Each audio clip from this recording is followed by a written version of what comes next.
ನಮಸ್ತೆ ಮಿತ್ರರೇ, ಇವತ್ತು ನಾವು ಒಂದು ಸಣ್ಣ ವಿಡಿಯೋ ಮಾಡಿದ್ದೇನೆ. ನಾನು ಅದರಲ್ಲಿ ಬೀಟ್ರೂಟ್ನ ಚಟ್ನಿಯನ್ನು ಮಾಡಿದ್ದೇನೆ. ಆದ್ದರಿಂದಾಗಿ ದಯವಿಟ್ಟು ಪೂರ್ತಿ ವಿಡಿಯೋವನ್ನು ನೋಡಿ ಸಹಕರಿಸಿ. ಇವತ್ತು ನಾನು ಮಾಡಿದಂತಹ ಈ ಬೀಟ್ರೂಟ್ನ ಚಟ್ನಿ ಬಹಳ ಆರೋಗ್ಯಕರವಾದುದು ಹಾಗೂ ಬಾಣಂತಿಯರಿಗೆ ಆಗಲಿ ಅಥವಾ ಯಾರಿಗೆ ಹೆಮೋಗ್ಲೋಬಿನ್ದು ಡಿಫಿಷಿಯನ್ಸಿ ಉಂಟು ಅಂಥವರು ಈ ಒಂದು ಚಟ್ನಿಯನ್ನು ದೋಸೆಯೊಟ್ಟಿಗೆಯೋ ಆಪದೊಟ್ಟಿಗೆಯೋ ಅಥವಾ ಇಡ್ಲಿ ಒಟ್ಟಿಗೆಯೋ ಯಾವುದರೊಂದಿಗೂ ಇದನ್ನು ಸವಿಯಲು ಬಹಳ ಚೆನ್ನಾಗಿರ್ತದೆ. ಹಾಗಾದರೆ ಏನೆಲ್ಲ ಸಾಮಗ್ರಿಗಳನ್ನು ಉಪಯೋಗಿಸಿ ನಾನು ಈ ಚಟ್ನಿಯನ್ನು ಮಾಡಿದ್ದೇನೆ ಎಂದು ನೋಡೋಣಲ್ಲವೇ ಮಿತ್ರರೇ? ಇವತ್ತು ನಾವೊಂದು ರುಚಿಕರವಾದ ಹಾಗೂ ಆರೋಗ್ಯಕರವಾದ ಈ ಬೀಟ್ರೂಟ್ನಿಂದ ಒಂದು ಚಟ್ನಿಯನ್ನು ಮಾಡೋಣ. ಚಟ್ನಿ ಸಹ ಮಾಡಲಿಕ್ಕೆ ಆಗ್ತದೆ, ಇದರಿಂದ ಒಂದು ಪಿಕ್ಕಲ್ ಸಹ ಬೇಕಿದ್ರೆ ಮಾಡಬಹುದು. ಆದರೆ ಇವತ್ತು ನಾವು ಚಟ್ನಿ ಮಾಡುವ, ಮತ್ತೆ ಆಗಲೇ ನಾನು ಹೇಳಿಕೊಡ್ತೇನೆ ಪಿಕ್ಕಲ್ ಸಹ ಹೇಗೆ ಮಾಡಬಹುದು ಅಂತ. ನೋಡಿ, ಈಗ ಇದರದ್ದು ಸಿಪ್ಪೆ ತೆಗಿತೇನೆ ನಾನು. ಸಿಪ್ಪೆ ತೆಗೆದು ಇದನ್ನು ತುರಿಲಿಕ್ಕೆ ಉಂಟು. ಇಲ್ಲಿ ಇದು ಡೇಟ್ಸ್ ಖರ್ಜೂರ ಸ್ವಲ್ಪ ಬೇಕು, ಒಂದು 10 ಖರ್ಜೂರ ಬೇಕು. ಒಂದು ಇದು ಸಣ್ಣ ಒಂದು ಬೀಟ್ರೂಟ್, ಮತ್ತೆ ಒಂದು 10 ಎಸಳಿನಷ್ಟು ಸಿಪ್ಪೆ ತೆಗೆದ ಯಾವುದು ಬೆಳ್ಳುಳ್ಳಿ ಬೇಕು. ಮತ್ತೆ ಸ್ವಲ್ಪ ಎಣ್ಣೆ, ಇದು ಒಗ್ಗರಣೆಗೆ ಬೇಕಾಗ್ತದೆ. ಮತ್ತೆ ಒಂದು ಸ್ವಲ್ಪ ಮೆಣಸಿನ ಹುಡಿ. ಅದೇ ಪಿಕ್ಕಲ್ ಮಾಡುವಾಗ ಮಾತ್ರ ಸ್ವಲ್ಪ ನಮ್ಮ ಹತ್ರ ಈ ಪಿಕ್ಕಲ್ ಪೌಡರ್ ಸಿಗ್ತದೆ, ಅದನ್ನು ಯೂಸ್ ಮಾಡಿದ್ರೆ ಆಯ್ತು, ಬೇಕಿದ್ದರೆ ಅದು ಮಾಡೋದಾದ್ರೆ. ಇದೀಗ ಚಟ್ನಿ ಮಾಡ್ತಿದ್ದೇನೆ ನಾನು. ನೋಡುವ, ಮೊದಲಿಗೆ ಇದ್ರ ಸಿಪ್ಪೆ ತೆಗೆಯೋಣ. ಸಿಪ್ಪೆ ತೆಗೆದು ಇದನ್ನು ನಾನು ತುರಿತೇನೆ. ವೀಕ್ಷಕರೇ, ಇಲ್ಲಿ ನೋಡಿ, ಸಿಪ್ಪೆ ತೆಗೆದುಕೊಂಡು ಹೀಗೆ ಮಾಡಿ ಈಗ ಸ್ವಲ್ಪ ಉದ್ದಕ್ಕೆ ಹೀಗೆ ತುರಿದುಕೊಳ್ಬೇಕು. ತುಂಬ ಸಣ್ಣದು ಬೇಡ, ನೋಡಿ ಈ ಥರದಲ್ಲಿ ಬೇಕು.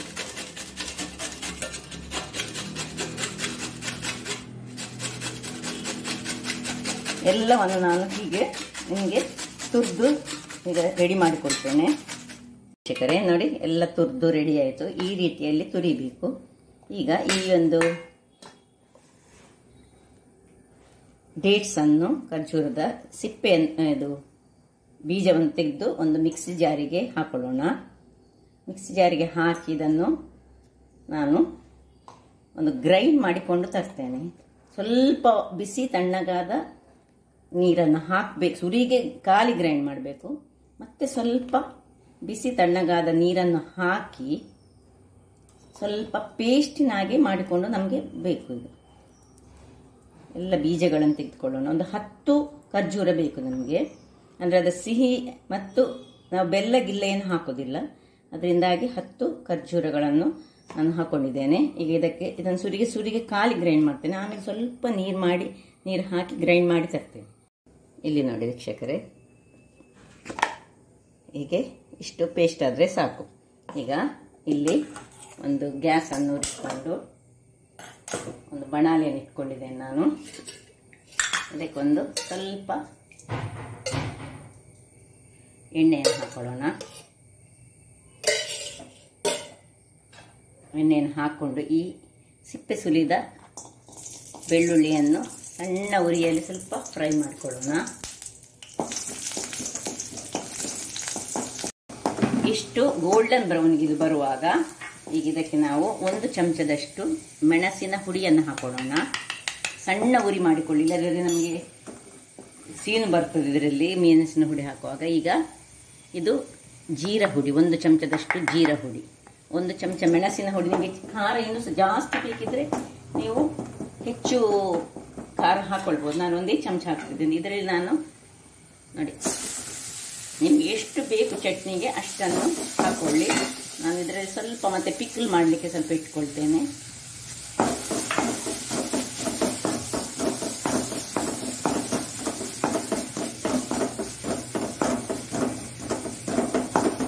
ಹೀಗೆ ಇದರಲ್ಲಿ ಒಳ್ಳೆ ಇದು ಬಾಡಬೇಕು. ವೀಕ್ಷಕರು, ಇಷ್ಟು ಬಾಡುವಾಗ ಸ್ವಲ್ಪ ಉಪ್ಪನ್ನು ಹಾಕೊಳ್ಳೋಣ, ರುಚಿಗೆ ತಕ್ಕಂತೆ. ಮತ್ತೆ ಈ ಹುಳಿಯ ನೀರು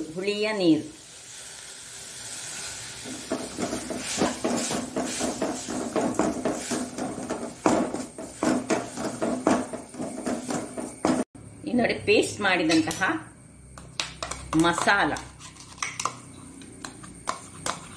ಅಂದರೆ ಮಸಾಲೆ ಹೇಳಿದರೆ ಇದು ಖರ್ಜೂರದ ಪೇಸ್ಟ್, ಮಸಾಲ ಅಲ್ಲ. ಇದಕ್ಕೆ ಇನ್ನು ಸ್ವಲ್ಪ ಇದಕ್ಕೆ ನೀರನ್ನು ಸೇರಿಸೋಣ.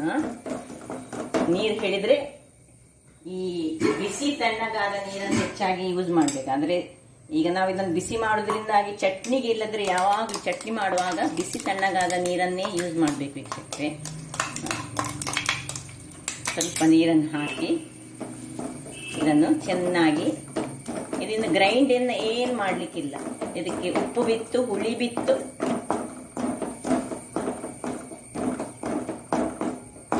ಖಾರ ಬಿತ್ತು.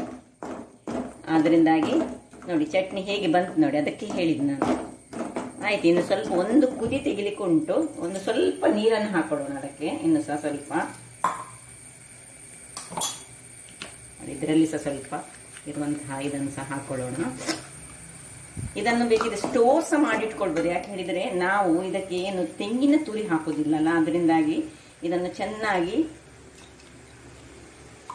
ಬಾಡಿಸಿಕೊಂಡು ಒಳ್ಳೆ ಸರಿ ನೀರಿನ ಅಂಶ ಇಲ್ಲದ ಹಾಗೆ ಮಾಡಿಕೊಂಡು ನಾವು ಇದನ್ನು ಒಂದು ತುಂಬ ಮಾಡಿಕೊಂಡ್ರೆ ಸ್ಟೋರ್ ಮಾಡಿಟ್ಟುಕೊಂಡು ದೋಸೆಯೊಟ್ಟಿಗೆ ಅಥವಾ ಇಡ್ಲಿಯೊಟ್ಟಿಗೆ ತಿನ್ಬೋದು, ಯಾವುದರೊಟ್ಟಿಗೆ ಸಹ ತಿನ್ಬೋದು. ಹೆಲ್ತಿಗೆ ಸಹ ಬಹಳ ಉತ್ತಮ.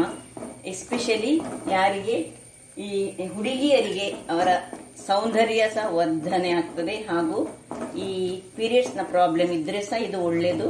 ಅಥವಾ ಯಾರಿಗೆ ಹಿಮೋಗ್ಲೋಬಿನ್ ಇದು ಡಿಫಿಷಿಯನ್ಸಿ ಉಂಟು ಅಂಥವರು ಇಂಥದನ್ನು ತೆಗೆದುಕೊಂಡ್ರೆ ಬಹಳ ಒಳ್ಳೆಯದು. ಹೀಗೆ ಚಟ್ನಿ ಮಾಡಿಟ್ಟುಕೊಂಡು ಈ ದೋಸೆಗೆಲ್ಲ ಬೇರೆ ಚಟ್ನಿ ಉಪಯೋಗಿಸುವ ಬದಲು ಇಂತಹ ಚಟ್ನಿಯನ್ನು ಉಪಯೋಗಿಸಿದರೆ ಬಹಳ ಉತ್ತಮ.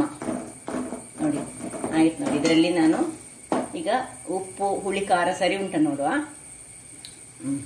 ಸರಿಯಾಗಿ ಉಂಟು. ಸ್ವಲ್ಪ ಇನ್ನು ಸ್ವಲ್ಪ ಬಾಡಿಸ್ತೇನೆ, ನೀರನ್ನು ಅದನ್ನು ಆರಿಸಿಕೊಳ್ತೇನೆ, ಆಮೇಲೆ ಆಫ್ ಮಾಡಿಕೊಳ್ತೇನೆ.